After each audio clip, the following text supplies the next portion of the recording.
Addis Miidiyaa Neetwoork sagalee dhalootaa dabalatee dhaabbileen 12 tajaajila saffisaa mirkaneessuuf qindoomina uumaniiru. Qindoominni kilaastera tajaajilaa fi teekinooloojii Biiroo Paabliik Seervisii fi Misooma Humna Namaa magaalaa Finfinneen durfamu hundaa'eera. Dhaabbileen kunneen kenniinsa tajaajilaa fooyyessuuf, bu'a qabeessummaa fayyadama qabeenyaa mirkaneessuuf, hojimaata wal fakkaatu qopheessuun dhaabbilee mootummaa gidduutti tumsaa fi qindoomina uumuuf kilaastera dandeessisu akka ta'e sadarkaa kantiibaa itti aanaatti hoogganaan Biiroo Paabliik Seervisii fi Misooma Humna Namaa magaalaa Finfinnee Dr. Jamaaluu Jambar himanii kallattii mootummaan xiyyeeffannoon irratti hojjechaa jiru keessaa kenniinsa tajaajila ammayyeessuun isa ijoo ta'uu eeraniiru.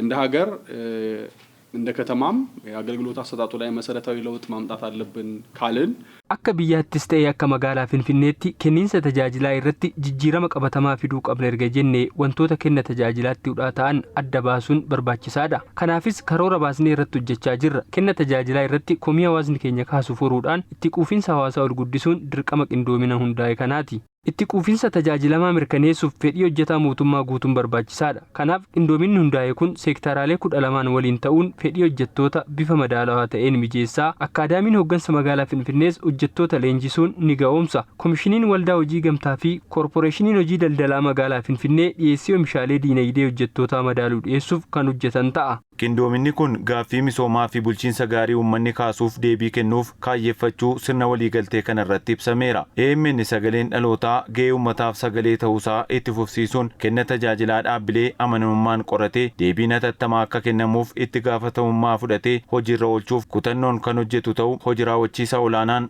AMN obbo Kaasahuun Gonfaa himaniiru. ከአዲስ አበባ ፐብሊክ ሰርቪስ ቢሮ ጋር በቅንጅት የምንሰራቸው ስራዎች አሉ። ቢሮ ፐብሊክ ሰርቪስii fi misooma humna namaa magaalaa Finfinnee waliin qindoominaan hojjechaa jirra. Waltajjiiwwan garaagaraa mijeessuun komiin uummataa kallattiin qaama dhimmisaa ilaallatu bira dhaqqabee deebii quubsaa akka argatus taasisaa jirra. Waliigaltee qindoominaan hojjechuuf mallatteessine kanaanis kallattii kenname akkamiin hojiirra oolchuu akka danda'amu irratti hojjechaa kan deemnu ta'a. Kenniinsa tajaajilaan wal qabatee rakkoowwan jiraattonni kaasan akkamiin furuun danda'ama isa jedhuuf ammoo seektaraalee waliigaltee waliif mallatteessine kanneen waliin qindoominaan hojjechuun dhaqqabamummaa tajaajilaa mirkaneessuuf xiyyeeffannoo olaanaadhaan kan hojjennu ta'a. Tajaajila si'ataa fi qulqulluu mirkaneessuu keessatti hawaasa hirmaachisuun gaaffii hawaasni dhiyeessutti deebii kennaa deemuun murteessaa ta'uu kan himan Dr. Jamaaluun hawaasaaf mootummaa gidduutti riqicha ta'e kan tajaajilaa jiru Addis Miidiyaa Neetwoork qindoomina kana keessaa gahee olaanaa baachuu qaba jedhaniiru.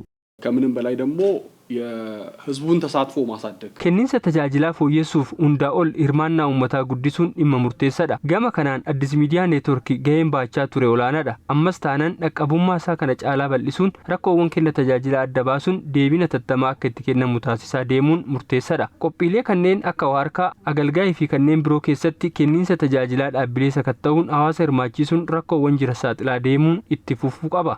Bifa bittinnaa'een hojjechuun bu'aa yaadame galmeessuuf waan rakkisuuf qindoominni hundaa'e kun rakkoo kenna tajaajilaa akka furu obbo Kaasahuun dubbataniiru. በብቻችን ተበታትነን ስንሰራ ሙሉ አቅም አይኖረንም ባይተይ qofaa keenya bifa bittinnaa'een yoo hojjenne humna guutuun raawwachuu hin dandeenyu. Nuti ammoo akka miidiyaatti sagalee dhalootaa taanee hojiiwwan hedduu hojjechaa jirra. Kanaaf seektaraalee kanneen waliin walitti dhufeenyaan yoo hojjenne namoota hedduu bira akka dhaqqabnuuf carraanuuf uuma. Kanas akka carraatti gargaaramne hojii caalu uummata keenyaaf hojjechuun sagalee akka taanuuf nu gargaaraa jedhee namana.